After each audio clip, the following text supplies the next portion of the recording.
अच्छा जी, अब हम हमारा क्वेश्चन नंबर 5 को हम डिस्कस कर लेते हैं। क्वेश्चन नंबर 5 है प्लेंट के हवाले से। मैंने आपसे पूछा है, जैसे पहले मैंने पूछा था कि लीगल नोटिस बनाएं।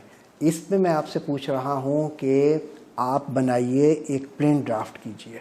अब प्लेन ड्राफ्ट करने के लिए आपको पहले पढ़ना पड़ेगा section 7।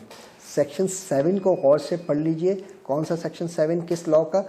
Family court act 1964। Family court act 1964 question number section number 7 जो बात करता है इंस्टीट्यूशन ऑफ प्लेंट। तो वो इंस्टीट्यूशन ऑफ प्लेंट के हवाले से वो दिया हुआ है, उसे आपने गौर से पढ़ना है। इस प्लेंट के अंदर इस सेक्शन के अंदर कुछ ये वजाहत की गई है कि जितने रिलीफ हैं, जितने क्लेम्स हैं आपके, जो आप चाहते हैं, वो सब के सब एक डॉक्यूमेंट में लिखें। एक प्लेंट बनाएं, उसके अंदर जो जो चीज़ें चाहते हैं वो लिख दें। जैसे कि आपके जो मौजूदा केस जो आपका क्लाइंट डिस्कस कर रही थी, वो क्या चाहती थी? रिजोल्यूशन ऑफ मैरिज, डावर की रिकवरी, डावरी आर्टिकल की रिकवरी, बच्चे के लिए मेंटेनेंस। तो इसका मतलब ये 4 केस हैं। बट 4 केसेस के लिए you are not expected to file 4 cases. You need to draft 1 plaint reflecting all claims they are in. तो सारे के सारे एक ही केस में दाखिल करने हैं। अब देखना यह है कि ये प्लेंट हम कैसे बनाएं, और इसको किस तरतीब से वो करें। तो जैसा कि मैंने पहले भी आपको बताया था कि टाइटल वगैरह बनते हैं। पहली मेरी वीडियोस के अंदर मैंने कुछ प्लेंट के बारे में जिक्र किया था, प्लीडिंग्स वाले अपने लेक्चर के अंदर, कि एक टाइटल बनता है। तो उसी तरीके से यहाँ पे टाइटल बन जाएगा। टाइटल के अंदर पहले कोर्ट का नाम आ जाएगा, केस का नंबर आ जाएगा, पार्टीज़ का नाम आ जाएगा, फिर सब्जेक्ट आ जाएगा कि हम ये सूट किस लिए फाइल कर रहे हैं। तो हम सूट किस लिए फाइल कर रहे हैं? For dissolution of marriage, recovery of dower, recovery of dowry articles and maintenance. तो आपके 4 ऑब्जेक्टिव है, चारों को चारों आपने इसके अंदर रिफ्लेक्ट कर दिए। तो एक ये आपने हो गया, और यानी सारे क्लेम्स को एक ही प्लेंट के अंदर दाखिल करना है। अब देखना यह है कि हम इन 4 इश्यूज़ को साबित करने के लिए हमें कोशिश करना है कि हर इशू के लिए एक पैराग्राफ बनाएं। ऐसी भी प्रोबेबिलिटी है कि किसी एक इशू के अंदर फैक्ट्स इतने सारे हैं कि एक से ज़्यादा पैराग्राफ बन जाए, लेकिन कोशिश करना है कि हर एक को अलग-अलग पैराग्राफ में करें। मिसाल के तौर पे एक पहला पैराग्राफ जो है वो बड़ा प्लेंट का एक बड़ा इंट्रोडक्टरी सा होता है, जिसके अंदर फ्रीकैन के बारे में उस रिलेशन को बताते हैं कि एक शादी हुई है और शादी में हक महर इतना हुआ था, निकाहनामा हुआ था, और उस निकाहनामा को अनेक्स करते हैं। तो पहले पैराग्राफ में शादी होने के हवाले से फ्रीकैन के दरमियान जो रिलेशन है वाइफ हस्बैंड का, उसको पॉइंट आउट करते हैं और उससे मुतालिक डॉक्यूमेंट्री एविडेंस को साथ लगाते हैं। तो जब आपको मैंने कहा कि प्लेंट बनाओ, तो आपने टाइटल के बाद पहला जो हमारा पैराग्राफ होगा वो पार्टीज़ के बारे में होगा, और रेफ़र करेंगे निकाहनामा को। अच्छा, अब जो दूसरा पैराग्राफ है, फ़र्ज़ कर लीजिए कि दूसरे पैराग्राफ में आपने इशू उठाया कि वो लड़ाई करता है, उसका एटीट्यूड को आपने क्वेश्चन किया, वो मेंटेनेंस नहीं देता, उसको क्वेश्चन किया। तो आपने बताना है बहुत तफसील से कि आप सिर्फ और सिर्फ पहले क्रुएल्टी के बारे में एक पैराग्राफ लिखना है, और उस पैराग्राफ के अंदर आपने बताना है कि वो क्रुएल्टी कैसे होती है, कैसे की उसने, वो क्या आपके साथ ज़्यादती की, उसका जो एटीट्यूड आपके साथ ख़राब था वो किस तरीके से ख़राब था।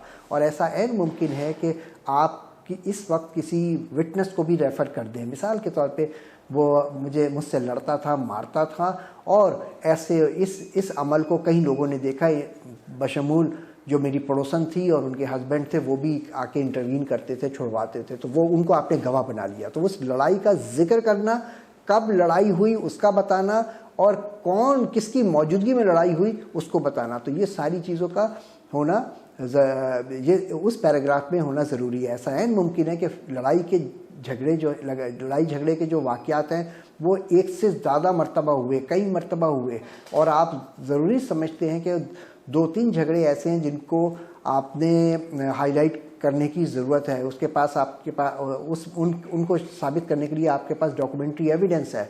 तो ऐन मुमकिन हो सकता है कि यही एटीट्यूड, जो क्रूअल एटीट्यूड था, इसके लिए आपको 2 पैराग्राफ लिखने पड़ जाए, 3 पैराग्राफ लिखने पड़ जाए, तो वो लिखने में कोई हर्ज नहीं है। इसी तरीके से मैरिज को डिसॉल्व करवाने के लिए एक और प्ली ली। वो क्या प्ली ली? वो कि मेंटेनेंस भी नहीं देता। तो आपने ये बताना है कि इतने 3 साल से 2 साल से ये मुझे मेंटेनेंस ही नहीं दे रहा, तो उस पैराग्राफ को भी अलहदा एक पैराग्राफ, इस इशू को एक अलग पैराग्राफ में लिखें और बताएं कि वो क्यों उसने नहीं दिया।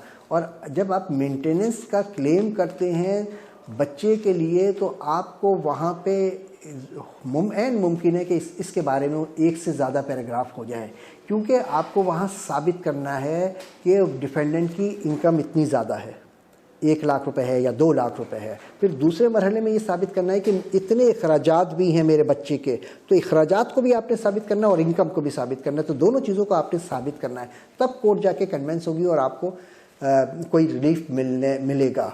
तो वो पैराग्राफ एक से ज़्यादा भी हो सकते हैं। तो ये एक पैराग्राफ के अंदर इस तरीके से डावर अमाउंट के बारे, अपना मेंटेनेंस के बारे में रखेंगे, बच्चे के बारे में बताया जाएगा, बच्चे की पैदाइश के बारे में बताया जाएगा, उसका डॉक्यूमेंट्री एविडेंस पेश किया जाएगा। बच्चा स्कूल में जाता है तो उससे मुतालिक कोई कागज़ है जो स्कूल फ़ीस वगैरह, ट्यूशन फ़ीस हो गई या बच्चे को वैन का आना जाने की फ़ीस हो गई, तो वो सारे एक्सपेंडिचर रिफ्लेक्ट करने होंगे। फिर इसी तरीके से डिफेंडेंट की आमदनी को कहीं पे आप साबित करने की कोशिश करें कि उसकी इतनी आमदनी है, तो उसके लिए अगर कोई डॉक्यूमेंट्री एविडेंस आपके पास मौजूद है तो वो एक पैराग्राफ लिखें। तो ये हो गया मेंटेनेंस रॉयल्टी के ऊपर 2 से 4 पैराग्राफ बन सकते हैं। फिर इसके बाद आपका क्लेम है डावर अमाउंट का। तो डावर आप क्लेम कर रहे हैं तो आपने स्पेसिफिकली ये बताना है कि निकाहनामा को रेफ़र करना है और निकाहनामे के मुताबिक मेरा डावर 2 लाख रुपए था या 1 लाख रुपए था, तो उसको डॉक्यूमेंट्री एविडेंस से का रेफरेंस देना है और हमने उसको स्पेसिफिकली लिखना है कि ये आज तक पे नहीं हुआ।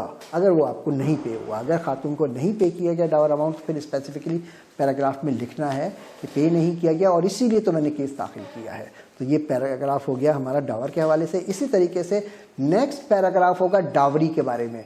आप बताएंगे एट द टाइम ऑफ रुखसती my parents gifted me these number of items, और फिर लिस्ट का जिक्र करेंगे। अगर कोई लिस्ट बनी है तो वो लिस्ट का जिक्र करेंगे। उसके साथ अगर कोई उन्हीं पीरियड के अंदर ख़रीदी गई है तो उसकी कोई रिसिप्ट भी हो सकती हैं ख़रीदारी की, वो रिसिप्ट भी एनेक्स की जा सकती हैं। तो आपने उसको जो प्लेंटिफ आपका बता रही है उससे मुतालिक उसको हकाइक पैराग्राफ में लिख रहे हैं। इसके भी ऐसा हो सकता है कि इस फैक्ट्स के बारे में भी 1 से ज़्यादा पैराग्राफ हो जाए, तो 1 से ज़्यादा पैराग्राफ हो जाए तो उसमें कोई हर्ज नहीं है। तो फिर ये मेंटेनेंस, ये डावरी आर्टिकल के बारे में हो गया। डावरी आर्टिकल के बारे में लिस्ट जो है वो उसका गवाही है, जो उसकी वो लिस्ट जो है वो उसकी डॉक्यूमेंट्री एविडेंस है, उसका पेश हो जाएगा तो वो भी अच्छा हो जाएगा। लिस्ट रिसिप्ट्स आ जाएंगी तो वो और अच्छा हो जाएगा। तो ये एक पैराग्राफ हो गया इसके बारे में। और आपको ज़रा सा हाईलाइट करना पड़ेगा कि वो आर्टिकल्स क्या क्या हैं। तो अगर कुछ इंपॉर्टेंट आर्टिकल्स लिख दी जाएँ तो भी कोई हर्ज नहीं है, क्योंकि लिस्ट के अंदर बहुत सारी चीज़ें हैं। लेकिन अगर आप पैराग्राफ में भी लिख दें कि फर्नीचर, ठीक है ना, detail of which is available in the list, वो कुछ रेफ़र की जा सकती है। लेकिन आप फर्नीचर का जिक्र करें, इलेक्ट्रॉनिक आइटम्स, ठीक है ना, तो वो कैटेगरीज कम से कम बताते चले जाएं और फिर लिस्ट पर रिलाई करें। तो वो आपने स्पेसिफिकली लिखना है उसके अंदर। इसी तरीके से ये डावरी आर्टिकल्स का हो गया। और इसके बाद मेंटेनेंस का है, तो मेंटेनेंस के बारे में पूरा पैराग्राफ्स लिखा जाएगा। शायद मेरे ख्याल में हमने मेंटेनेंस को पहले हाल देख लिया था। तो जो हमारे डिस्प्यूट्स हैं या जो हमारी प्रेयर्स हैं, जो हम कोर्ट से लेना चाहते हैं, जो हमारे क्लेम हैं, उन सब के बारे में अलग-अलग पैराग्राफ्स लिखेंगे। जब ये सारी चीज़ें पूरी हो जाएंगी तो फिर क्लेम के अंदर आपने एक पैराग्राफ लिखना है कि आप ये जो केस है जिस कोर्ट में दाखिल किया जाता है उसी की पेक्यूनरी जुरिडिक्शन भी है और टेरिटोरियल जुरिडिक्शन भी उसी कोर्ट को है। तो आपने बताना पड़ेगा कि डिफेंडेंट इसी कोर्ट की हदूद के अंदर रहती है और पेक्यूनरी जुरिडिक्शन भी उसी के पास है। तो ये जुरिडिक्शन के इशू को के लिए एक स्पेसिफिकली पैराग्राफ लिखने की ज़रूरत है। इसी तरीके से एक और पैराग्राफ लिखना है कि आपने कोर्ट फ़ी अदा कर दी है, क्योंकि कुछ ना कुछ तो कोर्ट फ़ी होगी। शायद इसके अंदर 15 रुपये होती है फैमिली जो सूट फाइल किया जाता है, तो फैमिली हम बताएंगे कि हमने 15 रुपये फ़ीस अफिक्स कर दी है। एक वो हो गया। इसी तरीके से कॉज ऑफ एक्शन का हो गया एक पैराग्राफ। तो ये पैराग्राफ्स आ जाते हैं लास्ट में जो ज़रूरी होते हैं। और इसके बाद एक और चीज़ होती है कि हम कहते हैं कि हमें इस सूट को फाइल करने की वजह क्या है, तो इसको कहते हैं हम कॉज ऑफ एक्शन। तो कॉज ऑफ एक्शन को स्पेसिफिकली हमने पॉइंट आउट करना है। और वो कॉज ऑफ एक्शन क्या है कि फलानी ये हमेशा मारता पीटता था और स्पेसिफिक डेट के ऊपर इसने मारा पीटा और घर से निकाल दिया, तो ये मेल ट्रीटमेंट उसका हो गया या उसके क्रूअल एटीट्यूड हो गया, तो उसको हमें उसको स्पेसिफिकली बोलना है। तो कॉज ऑफ एक्शन का एक paragraph, jurisdiction, peculiar territorial jurisdiction के इश्यूज़ को हम देखेंगे। अब यहाँ पे टेरिटोरियल जुरिडिक्शन का तो इशू आ सकता है, पेक्यूलियर जुरिडिक्शन का कोई इशू नहीं आ सकता, क्योंकि जितने भी पैसों का अमाउंट का मामला होगा जाएगा फैमिली कोर्ट में। ऐसा नहीं होगा कि अमाउंट बढ़ गया है तो इसे हाई कोर्ट में दाखिल कर दें, जैसे सिविल सूट्स के अंदर होता है कि 6.5 करोड़ तक का जो है वो केस डिस्ट्रिक्ट कोर्ट में जाता है, उससे ऊपर का हाई कोर्ट में चला जाता है। तो लेकिन ये लिमिट यहाँ पे नहीं है कि डावर अमाउंट मिसाल के तौर पे 10 करोड़ रुपए तय हुआ है, डावरी आर्टिकल 12 करोड़ रुपए की हैं, तो ये सूट हाई कोर्ट में दाखिल करें, ऐसा नहीं है। फैमिली कोर्ट को जो डायरेक्शन है irrespective of the fact that how what was the worth of the articles. ये पैराग्राफ लिखी है। उसके बाद आपने लिखनी है प्रेयर क्लॉज। प्रेयर क्लॉज लिखनी है और प्रेयर क्लॉज के अंदर प्रिसाइसली लिखेंगे 1 लाइन के अंदर आप चाहते क्या हैं। अब इस बात को ज़हन में रखिएगा कि जब आप कहते हैं कि मुझे चाहिए क्या, तो आपने जैसे मिसाल के तौर पे मेंटेनेंस की बात है तो मेंटेनेंस लिखना है कि आपने मेंटेनेंस कितना चाहिए, प्रेयर में लिखें। उसको किस रेट से इन्हांस होना चाहिए वो भी लिख दीजिए। तो ये चीज़ें ज़रूरी हो ताकि कोर्ट को आने वाले दिनों के अंदर उस मेंटेनेंस के लिए ऑर्डर पास करने के लिए आसानी रहे। तो प्रेयर क्लास का होना ज़रूरी है। इसी तरीके से जब कंप्लेंट आपकी प्रेयर भी हो गई तो उसके बाद कंप्लेंट की वेरिफिकेशन होती है। इस वक्त हमारे पास सिंध के अंदर और शायद मेरे ख्याल में दूसरी जगहों पे भी यही सूरत हाल है कि वेरिफिकेशन का एक डिपार्टमेंट बना हुआ है। वहाँ पे नादरा के रिकॉर्ड के मुताबिक वो वेरिफिकेशन होती है और चेक किया जाता है वाकई ये जो शख्स, ये जो खातून आई है, ये है भी, ये एग्जिस्ट भी करती है, इसका नादरा का रिकॉर्ड क्या है, ये कोई और तो मिसाल के तौर पे समीना है तो समीना की जगह कोई और खातून तो आके केस दाखिल करके नहीं जा रही है। तो इस बात को सर्टेन करने के लिए वेरिफिकेशन डिपार्टमेंट में वेरिफिकेशन करवानी होती है।